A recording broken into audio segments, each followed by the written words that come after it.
क्या लोकसभा चुनाव 2024 बीजेपी सिर्फ पीएम मोदी के भरोसे जीत पाएगी? चलिए जानते हैं इस वीडियो में 2024 में किसकी सरकार बनेगी। कर्नाटक में भारतीय जनता पार्टी भाजपा की हार ने कांग्रेस पार्टी में जान फूंक दी है। कांग्रेस के अलावा तमाम दूसरी पार्टियां भी उत्साहित नजर आ रही हैं।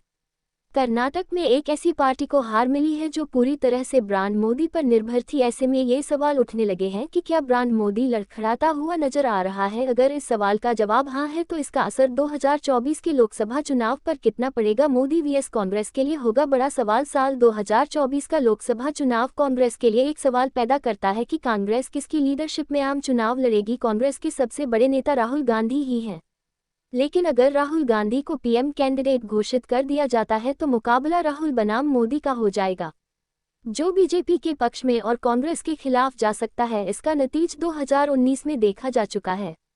हालांकि कांग्रेस का दावा है कि भारत जोड़ो यात्रा के बाद कई राज्यों खासकर दक्षिण में राहुल गांधी के पक्ष में माहौल बन गया है।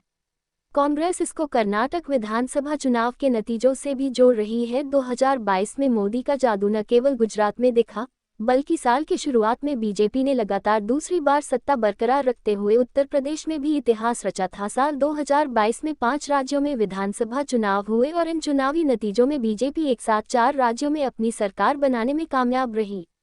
यूपी में योगी आदित्यनाथ की सरकार दोबारा से सत्ता में आई।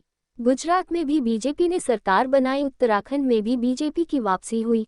पंजाब में केजरीवाल की पार्टी ने कांग्रेस और बीजेपी का सफाया कर दिया। गोवा और मणिपुर में भी मोदी मैजिक चला और बीजेपी सत्ता में लौट आई। साल 2022 4 राज्यों के चुनावों में बीजेपी की जीत के लिए जाना गया, लेकिन 2023 के कर्नाटक विधानसभा चुनाव ने तस्वीर बदल दी। ऐसे में ये सवाल उठता है कि क्या 2024 के लोकसभा चुनाव में पीएम मोदी का जादू चल पाएगा या नहीं। हार की वजह मोदी की लोकप्रियता में कमी। वरिष्ठ पत्रकार ओम सैनी ने एबीपी न्यूज से बातचीत में कहते हैं कि कर्नाटक में कांग्रेस का उदय जनता की आवाज है। कांग्रेस ने पहली बार कर्नाटक में अमित शाह और पीएम मोदी को आगे बढ़ने से रोका। आम जनता से रोजगार, खेती को मुद्दा बनाकर वोट दिया, जो एक संकेत माना जा सकता है कि अब आम जनता जागरूक हो रही है। कर्नाटक में कांग्रेस को सबसे ज्यादा वोट महिलाओं ने डाले हैं, जो बदलते भारत की तस्वीर है। हालांकि सैनी ये भी कहते हैं कि भारत के मतदाता विधानसभा और लोकसभा चुनाव में जनादेश अलग अलग तरह से देते हैं। कर्नाटक में बीजेपी के पास स्थानीय नेतृत्व कांग्रेस के मुकाबले कमजोर है। कांग्रेस की जीत पीएम मोदी की लोकप्रियता में कमी होने के कारण हुई, ऐसा नहीं कहा जा सकता है। ओम सैनी ने बताया कि कर्नाटक विधानसभा चुनाव के नतीजों को देखते ही बीजेपी को चुनाव प्रचार और मुद्दों में बदलाव की जरूरत हो सकती है। ओम सैनी ने कहा, बीजेपी को ये नहीं भूलना चाहिए कि मतदाता परिपक्व हो गए हैं। 2019 में लोकसभा मतदाता के पास मोदी के अलावा किसी और विकल्प पर विचार करने की कोई बड़ी वजह नहीं थी, लेकिन 2024 में उनके पास विकल्प हो सकते हैं। 1935 में आज़ादी से पहले भारत में कुछ सुधार हो रहे थे और 1947 में भारत आज़ाद हो गया, तो ऐसा पहली बार नहीं है जब बदलाव बेहद ही कम समय में हुआ है।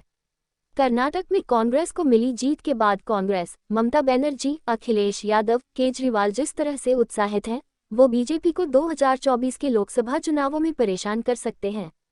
क्या मुस्लिमों पर चल पाएगा मोदी मैजिक? ओम सैनी ने कहा, कर्नाटक की बात करें तो कांग्रेस ने वहां पर नैरेटिव बहुत ही शानदार तरीके से गढ़ा। दूसरी तरफ कर्नाटक में बीजेपी को लेकर एक सत्ता विरोधी लहर थी।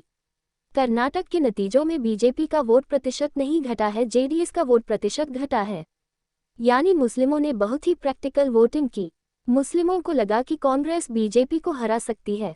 देखना दिलचस्प होगा कि लोकसभा में मुस्लिमों का वोट प्रतिशत किस तरफ जाएगा। कर्नाटक नतीजों ने ये साबित कर दिया है कि विपक्ष कितना ताकतवर हो सकता है अगर रोने के बजाय एकजुट होकर जीत पर ध्यान केंद्रित करे।